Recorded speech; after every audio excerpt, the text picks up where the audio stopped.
नमस्कार साथियों। रोज की तरह एक बार मैं फिर से आपका स्वागत करता हूं अपने YouTube channel GK all exam fighter में। दोस्तों, यदि आप यूपी होमगार्ड की तैयारी कर रहे हैं, साथ में आप railway group D, SSC MTS, TET, police, BDO, bank, RPF आदि जैसे एग्जामों की तैयारी कर रहे हैं, तो यह आपको भी पता होगा कि इन एग्जामों में जीके से संबंधित प्रश्न भी पूछे जाते हैं। यदि आप इन प्रश्नों को बड़ी सरलता से हल कर ले जाते हैं तो एग्जाम में आपका टाइम भी बचता है, साथ साथ आप अच्छे अंक भी प्राप्त कर लेते हैं। तो आज इसी क्रम को आगे बढ़ाते हुए आज हम आपके लिए जीके के अत्यंत ही महत्वपूर्ण 40 प्रश्न लेकर आए। तो चलिए दोस्तों, जल्दी से इन प्रश्नों को हल कर लेते हैं। आज के हमारे वीडियो का पहला प्रश्न है कि उत्तर प्रदेश के किस जिले को पीतल नगरी के नाम से जाना जाता है। जी हाँ दोस्तों, 4 विकल्प दिए गए, आपको इन्हीं विकल्पों में से चुन करके बताना है कि उत्तर प्रदेश के किस जिले को पीतल नगरी के नाम से जाना जाता है। जी हाँ दोस्तों, पहला द राइट आंसर मुरादाबाद को, मुरादाबाद जिले को पीतल नगरी के नाम से जाना जाता है। हमारा अगला और दूसरे नंबर का प्रश्न बेहद ही इंपॉर्टेंट है दोस्तों। यदि आपको इसका आंसर मालूम है तो जल्दी से हमारे कमेंट बॉक्स में इसका जवाब दीजिए। यदि नहीं मालूम है तो नोट करिए, हो सकता है आपके अगले एग्जाम में ये क्वेश्चन पूछा गया है कि उत्तर प्रदेश की सीमा पश्चिम में किस भारतीय राज्य से लगती है। जी हाँ दोस्तों, चौथा द राइट आंसर हरियाणा से। उत्तर प्रदेश की सीमा पश्चिम में हरियाणा राज्य से लगती है। हमारे वीडियो का अगला और तीसरे नंबर का प्रश्न कंप्यूटर से संबंधित है। जी हाँ दोस्तों, कि एक निब्बल में कितने बिट्स होते हैं। जी हाँ दोस्तों, पहला द राइट आंसर, एक निब्बल में 4 बिट्स होते हैं। हमारा अगला और चौथे नंबर का प्रश्न है कि किस राष्ट्रीय उद्यान में सबसे अधिक एक सींग वाले गैंडे पाए जाते हैं। जी हाँ दोस्तों, एक क्वेश्चन एग्जाम में अभ्यारण्य से भी पूछा जाता है, हो सकता है यही क्वेश्चन आपके अगले एग्जाम में पूछा जाए कि किस राष्ट्रीय उद्यान में सबसे अधिक एक सींग वाले गैंडे पाए जाते हैं। जी हाँ दोस्तों, पहला the right answer, Kaziranga national park में एक सींग वाले गैंडे सबसे अधिक मात्रा में पाए जाते हैं। हमारे वीडियो का अगला और पांचवें नंबर का प्रश्न है कि पानीपत का द्वितीय युद्ध कब हुआ था। बताइए दोस्तों, यदि आपको इसका आंसर मालूम है इन्हीं चारों विकल्पों में से चुन करके कमेंट बॉक्स में जवाब दीजिए कि पानीपत का द्वितीय युद्ध कब हुआ था। जी हाँ दोस्तों, चौथा द राइट आंसर, 1556 ईस्वी में पानीपत का द्वितीय युद्ध हुआ था। हमारा अगला और छठवें नंबर का प्रश्न है कि मौर्य राजवंश के अंतिम शासक कौन थे। जी हाँ दोस्तों, तीसरा the right answer, Brihadatta. Maurya राजवंश के अंतिम शासक बृहदत्त थे। दोस्तों, यदि आपको ये वीडियो पसंद आए तो जल्दी से आप हमारी इस वीडियो को लाइक कर दीजिए। यदि चैनल पर पहली बार आए हैं तो आराम से पूरा वीडियो देखिए, इसके बाद यदि वीडियो अच्छा लगे तो आप हमारे इस चैनल को भी सब्सक्राइब कर लीजिएगा। चलिए दोस्तों, अगला और सातवें नंबर का प्रश्न देखते हैं।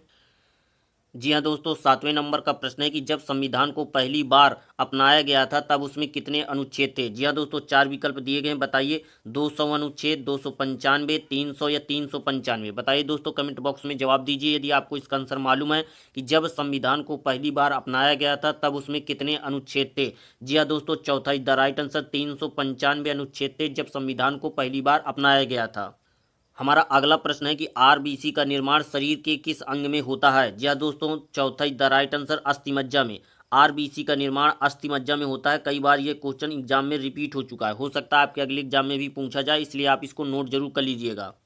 हमारे वीडियो का अगला प्रश्न है कि विटामिन बी 7 का रासायनिक नाम क्या है। जी हाँ दोस्तों, इंपॉर्टेंट क्वेश्चन है, यह 2018 में उत्तर प्रदेश पुलिस में पूछा गया प्रश्न है, इसलिए दोस्तों इस क्वेश्चन का जवाब हम नहीं आप लोगों को देंगे। यदि आपको इसका आंसर मालूम है तो सभी लोग एक साथ मिल करके वीडियो के नीचे कमेंट बॉक्स में जवाब दीजिए इसका कि विटामिन बी 7 का रासायनिक नाम क्या है। यह उत्तर प्रदेश पुलिस में 2018 में पूछा भी जा चुका है। चलिए दोस्तों, अपना अगला क्वेश्चन करते हैं और ज़्यादा से ज़्यादा भाई बहन इस क्वेश्चन का जवाब दें। हमारा अगला प्रश्न है कि मुगल काल में भूमि के माप की प्रथा किसके शासनकाल में शुरू हुई। क्या दोस्तों, 4 विकल्प दिए गए हैं, औरंगजेब, मीर कासिम, शेर शाह या मिली खान। बताइए दोस्तों कि मुगल काल में भूमि की माप की प्रथा किसके शासनकाल में शुरू हुई थी। जी हाँ दोस्तों, तीसरा the right answer, Sher Shah. Sher Shah के शासनकाल में भूमि के माप की प्रथा चालू हुई थी। हमारे वीडियो का अगला और 11वें नंबर का प्रश्न है कि भारत की पहली रेलवे लाइन का परिचालन किस वर्ष हुआ था। जी हाँ दोस्तों, 4 विकल्प दिए गए, ये क्वेश्चन कई बार एग्जाम में रिपीट हो चुका है, इसलिए बताइए यदि आपको इसका आंसर मालूम है कि भारत की पहली रेलवे लाइन का परिचालन किस वर्ष किया गया था। जी हाँ दोस्तों, तीसरा द राइट आंसर, 1853 में भारत की पहली रेलवे लाइन का परिचालन किया गया था। अगला प्रश्न है कि निम्न में से कौन सा राज्य भारतीय संविधान की 6ठी अनुसूची में सम्मिलित नहीं है। जी हाँ दोस्तों, एक बार फिर से आपके लिए क्वेश्चन पढ़ देते हैं। इंपॉर्टेंट है, संविधान से संबंधित है। हर बार ये क्वेश्चन बार बार अलग अलग एग्जामों में रिपीट हुआ है, इसलिए बताइए कि निम्न में से कौन सा राज्य भारतीय संविधान की छठी अनुसूची में सम्मिलित नहीं है। जी हाँ दोस्तों, दूसरा is the right answer, Nagaland. Nagaland भारतीय संविधान की छठी अनुसूची में सम्मिलित नहीं है। एक और महत्वपूर्ण प्रश्न दोस्तों, जी हाँ दोस्तों, यह क्वेश्चन भी कई बार अलग अलग एग्जामों में पूछा गया है, इसलिए बताइए दोस्तों कि निम्न में से कौन सा मानव रोग बैक्टीरिया के कारण होता है। हेपेटाइटिस, पोलियो, खसरा या टाइफाइड। जी हाँ दोस्तों, चौथा is the right answer, typhoid. Typhoid एक मानव रोग है जो बैक्टीरिया के कारण होता है। हमारा अगला 14वें नंबर का प्रश्न साइंस से संबंधित है। जी हाँ दोस्तों, साइंस का यह बेहद ही इंपॉर्टेंट क्वेश्चन माना जाता है, इसलिए बताइए कि पौधों में निषेचन के बाद अंडाशय किस में परिवर्तित हो जाता है। एक बार फिर से आपके लिए रिपीट करते हैं, साइंस का बेहद ही महत्वपूर्ण प्रश्न है दोस्तों। यदि आपको इसका आंसर नहीं मालूम है तो जल्दी जल्दी आप नोट करते जाइए, ताकि एग्जाम से पहले एक बार आप रिविजन कर सकें इन क्वेश्चनों का। बताइए। जी हाँ दोस्तों, दूसरा इज द राइट आंसर, फल। पौधों में निषेचन के बाद अंडाशय फल में परिवर्तित हो जाता है। हमारा अगला और 15वें नंबर का प्रश्न है कि तृतीय गोलमेज सम्मेलन किस वर्ष हुआ था। जी हाँ दोस्तों, चार विकल्प दिए गए हैं, 1929, 1930, 1931, 1932। बताइए दोस्तों कि तृतीय गोलमेज सम्मेलन किस वर्ष आयोजित किया गया था। जी हाँ दोस्तों, चौथा इज द राइट आंसर, 1932 में तृतीय गोलमेज सम्मेलन आयोजित किया गया था। हमारा अगला और 16वें नंबर का प्रश्न है कि कौन सा स्तनधारी प्राणी उड़न लोमड़ी के नाम से जाना जाता है। बेहद ही इजी क्वेश्चन है दोस्तों, सभी भाई बहन इस क्वेश्चन का जवाब कमेंट बॉक्स में दें कि कौन सा स्तनधारी प्राणी उड़न लोमड़ी के नाम से जाना जाता है। जी हाँ दोस्तों, पहला इज द राइट आंसर, चमगादड़। चमगादड़ हमारा उड़न लोमड़ी के नाम से जाना जाता है। हमारे वीडियो का अगला और 17वें नंबर का प्रश्न है कि बाल गंगाधर तिलक द्वारा प्रकाशित केसरी समाचार पत्र किस भाषा में लिखा गया था। जी हाँ दोस्तों, बेहद ही इंपॉर्टेंट क्वेश्चन है। ये 2018 में उत्तर प्रदेश के वीडियो के एग्जाम में यह क्वेश्चन पूछा गया था, इसलिए बताइए कि बाल गंगाधर तिलक द्वारा प्रकाशित केसरी समाचार पत्र किस भाषा में लिखा गया था। जी हाँ दोस्तों, चौथा is the right answer, Marathi भाषा में लिखा गया था। नोट जरूर कर लीजिएगा, क्वेश्चन इंपॉर्टेंट है। हमारे वीडियो का अगला और 18वें नंबर का प्रश्न है कि 1764 में बक्सर की लड़ाई में अंग्रेजों ने किस भारतीय शासक को हराया था। जी हाँ दोस्तों, चार विकल्प दिए गए, आप इन्हीं चारों विकल्पों में से चुन करके बताइए कि 1764 में बक्सर की लड़ाई में अंग्रेजों ने किस भारतीय शासक को हराया था। मीर जाफर को, बाबर को, औरंगजेब को या मीर कासिम को। जी हाँ दोस्तों, चौथा is the right answer, Mir Qasim को 1764 में बक्सर की लड़ाई में अंग्रेजों ने हरा दिया था। हमारा अगला प्रश्न संविधान से संबंधित है। जी हाँ दोस्तों, संविधान के सारे क्वेश्चन बेहद ही इंपॉर्टेंट होते हैं, क्योंकि आपको पता होगा कि हर एग्जाम में 2 से 3 क्वेश्चन संविधान से पूछे ही जाते हैं। किसी किसी एग्जाम में 5 से 6 क्वेश्चन भी संविधान से पूछ लिए जाते हैं। इसलिए बताइए, यदि आपको इसका आंसर मालूम है कमेंट बॉक्स में, कि भारतीय संविधान का कौन सा अनुच्छेद नए राज्यों के गठन के विषय में है। जी हाँ दोस्तों, अनुच्छेद 2, अनुच्छेद 3, अनुच्छेद 4 या अनुच्छेद 5। जी हाँ दोस्तों, दूसरा इज द राइट आंसर, अनुच्छेद 3 भारतीय संविधान का वह अनुच्छेद है जो नए राज्यों के गठन के विषय से संबंधित है। हमारा अगला और 20वें नंबर का प्रश्न है कि बच्चों में होने वाला बौनेपन का रोग किसकी कमी के कारण होता है। जी हाँ दोस्तों, बेहद ही इंपॉर्टेंट क्वेश्चन है और मनचाहा क्वेश्चन है। हर एग्जाम में, कोई सा भी एग्जाम हो, हर एग्जाम में यह क्वेश्चन उठा करके पूछ लिया जाता है। कई बार का रिपीटेड क्वेश्चन है। यदि आपको इसका आंसर मालूम है तो जल्दी से कमेंट बॉक्स में सबसे पहले जवाब दीजिए कि बच्चों में होने वाला बौनेपन का रोग किसकी कमी के कारण होता है। जी हाँ दोस्तों, पहला is the right answer, thyroxine hormones के कारण। जी हाँ दोस्तों, बच्चों में बौनेपन का रोग थायरॉक्सिन हार्मोन्स की कमी के कारण होता है। हमारा अगला प्रश्न है कि अखिल भारतीय मुस्लिम लीग की स्थापना किस वर्ष हुई थी। जी हाँ दोस्तों, चार विकल्प दिए गए, बताइए कि अखिल भारतीय मुस्लिम लीग की स्थापना कब हुई थी। जी हाँ दोस्तों, दूसरा इज द राइट आंसर, 1906 में अखिल भारतीय मुस्लिम लीग की स्थापना की गई थी। हमारा अगला और 22वें नंबर का प्रश्न है कि गीत गोविंद नामक पुस्तक के लेखक कौन थे। जी हाँ दोस्तों, दूसरा is the right answer, Jaydev. Geet Govind नामक पुस्तक के लेखक जयदेव थे। दोस्तों, यदि आपने अब तक भी हमारी इस वीडियो को लाइक नहीं किया तो यदि आपको ये वीडियो पसंद आया तो जल्दी से आप सभी भाई बहन मिल करके इस वीडियो को लाइक कर दीजिए। पूरा वीडियो देखिए आराम से। यदि आपको ये वीडियो पसंद आए तो यदि पहली बार चैनल पर आए तो आप हमारे इस चैनल को भी सब्सक्राइब कर लीजिएगा। हमारे वीडियो का अगला और 23वें नंबर का प्रश्न है कि भारत का मूल रूप संविधान किसके हाथों के द्वारा लिखा गया था। जी हाँ दोस्तों, इंपॉर्टेंट है, कई बार रिपीट हुआ है ये क्वेश्चन, इसलिए बताइए कि भारत का मूल रूप संविधान किसके हाथों से लिखा गया था। जी हाँ दोस्तों, पहला इज द राइट आंसर, प्रेम बिहारी नारायण। जी हाँ दोस्तों, उन्हीं के हाथों से भारत का मूल संविधान लिखा गया था। हमारे वीडियो का अगला और 24वें नंबर का प्रश्न है कि श्वसन के दौरान छोड़ी जाने वाली सांस में कार्बन डाइऑक्साइड की मात्रा कितने प्रतिशत होती है। बेहद ही इंपॉर्टेंट क्वेश्चन है, कई बार ये अलग अलग एग्जामों में रिपीट हो चुका है, इसलिए कमेंट बॉक्स में जवाब दीजिए यदि आपको इसका आंसर मालूम है। यदि नहीं मालूम है तो जल्दी से आप इस क्वेश्चन को नोट करिए और बताइए कि श्वसन के दौरान छोड़ी जाने वाली सांस में कार्बन डाइऑक्साइड की मात्रा कितने प्रतिशत होती है। जी हाँ दोस्तों, चौथा द राइट आंसर 4%। श्वसन के दौरान छोड़ी जाने वाली सांस में कार्बन डाइऑक्साइड की मात्रा 4% होती है। हमारा अगला प्रश्न है कि महाभारत का अंग्रेजी में अनुवाद करने वाले पहली भारतीय कौन थे। जी हाँ दोस्तों, 4 विकल्प दिए गए, आपको इन्हीं विकल्पों में से चुन करके बताना है कि महाभारत का अंग्रेजी में अनुवाद करने वाले पहले भारतीय कौन थे।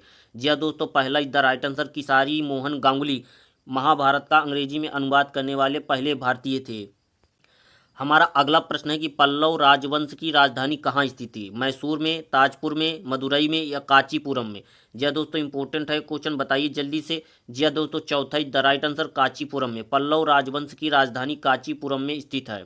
हमारे वीडियो का अगला और 27वें नंबर का प्रश्न बेहद ही महत्वपूर्ण है दोस्तों। जी हाँ दोस्तों, जब से आपने तैयारी शुरू की होगी तो आपने पहला क्वेश्चन इसी को तैयार किया होगा, इसलिए मुझे यकीन है कि सभी भाई बहनों को यह क्वेश्चन पता होगा। इसलिए कम से कम इस क्वेश्चन का जवाब कमेंट बॉक्स में जरूर दीजिए कि भारतीय संविधान को कब अपनाया गया था।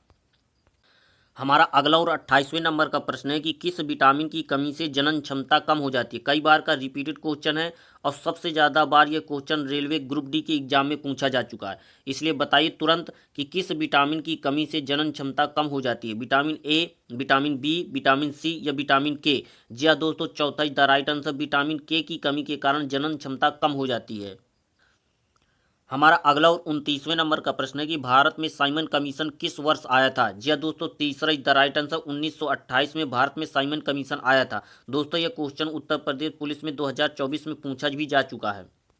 हमारे वीडियो का अगला और 30वें नंबर का प्रश्न है कि गौतम बुद्ध ने अपना पहला उपदेश कहाँ दिया था। जी हाँ दोस्तों, बोधगया में, चंपारण में, लुम्बिनी में या सारनाथ में। जी हाँ दोस्तों, चौथा द राइट आंसर सारनाथ।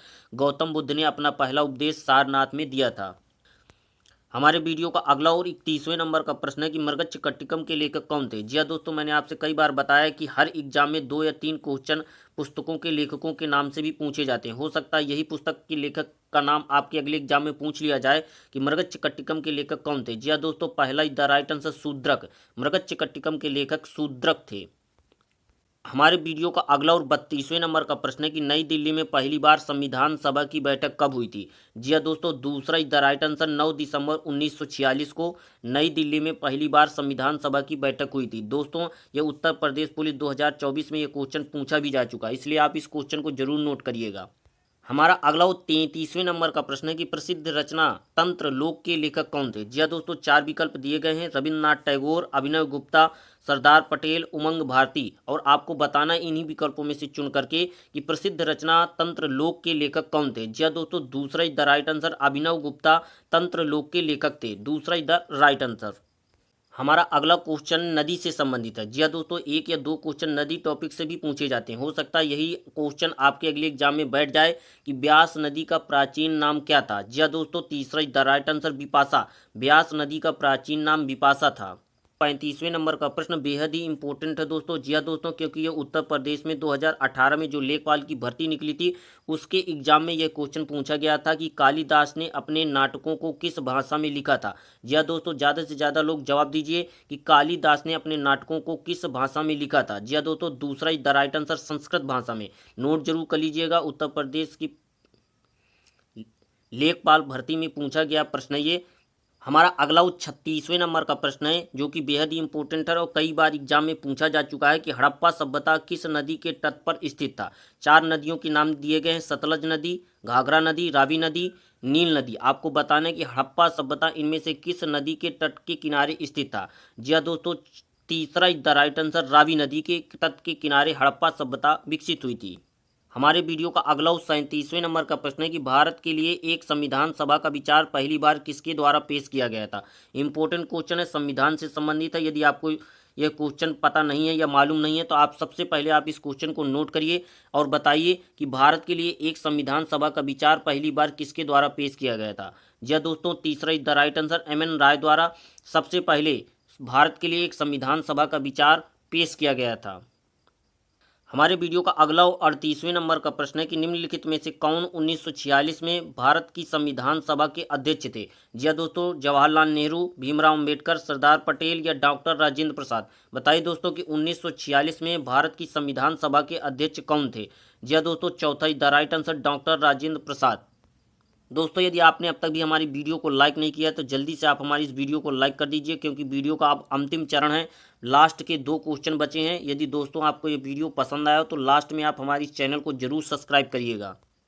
हमारे वीडियो का अगला प्रश्न है कि प्राचीन जैन और बौद्ध धर्म के अनुसार कितने महाजनपद थे। 11, 12, 13 या 16।